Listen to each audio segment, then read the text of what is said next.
सज्जनों, सूत जी महाराज शौनकादि ऋषियों से कहने लगे, ऋषियों इधर इसने एक सुंदर सी वेश्या को देखा, अब उस वेश्या से मित्रता कर ली, वेश्या गमन करने लगा। पिताजी को पता लगा मेरा बेटा वेश्या गमन करता है, दुखी होने लगे। एक बात आपसे कहूँ, शास्त्र में ये मर्यादा देता है, जो हमारे बेटा और बेटी होते हैं ना, वो पूर्व जन्म के कर्म का एक पुतला होता है। जैसे कर्म करके आए वैसे बेटा और बेटी के रूप में वो कर्म हमारे सामने तैयार है, उन्हें तो हमें भोगना पड़ेगा। सज्जनों, वैश्य गमन करने लगा, आत्मदेव ब्राह्मण को पता लगा, दुखी हो गए। उस साधु ने मुझसे ठीक कहा था, उन्होंने ये कहा था कि संतान से कभी किसी को सुख नहीं मिला। आज संत की बात सिद्ध हो रही है कि ये बेटा मुझे बड़ा परेशान कर रहा है, वैश्य गमन कर रहा है। खूब समझाया लेकिन ये दुष्ट नहीं माना, सारी संपत्ति वैश्याओं को दे दी। बड़े दुखी हैं और बड़े बेटाएं गोकर्ण पिताजी के पास में आ गए। पिताजी, अरे संसार में कोई सुखी नहीं है, सब दुखी है, क्यों चिंता करते हो? अरे कौन तुम्हारा बेटा है, किसके तुम पिता, भूल जाओगे।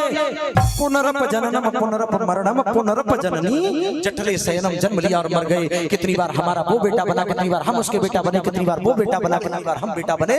सृष्टि का क्रम पिताजी यही चलता रहता है। अरे भूल जाओ, ये तुम्हारा बेटा है। जंगल में जा करके भागवत के 10वें स्कंद के मंत्रों का पाठ करते हुए अपने मन को भगवान के चरणों में लगा दो।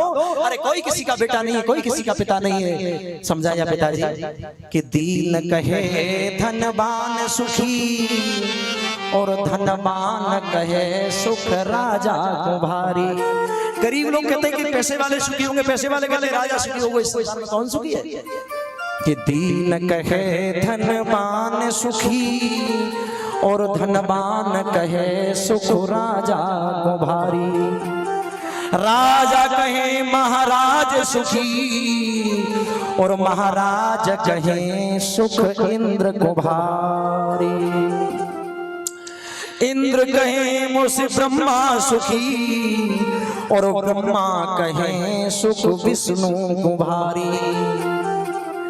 तुलसीदास विचारी कहे हरि भजन बिना सब जीव दुखारी। हरि भजन बिना सब जीव दुखारी। मैंने कहा था ना, दो तरह के मरीज होते, एक शारीरिक मरीज, एक मानसिक मरीज। कहने लगे संसार में कोई सुखी नहीं है पिताजी, आप जंगल में चले जाओ। बड़े बेटा गोकर्ण की बात को मान करके कमंडल उठाया, आत्मदेव ब्राह्मण जंगल में चले गए। भागवत के 10वें स्कंद के मंत्रों का पाठ करते हुए अपने मन को भगवान के चरणों में लगा दिया।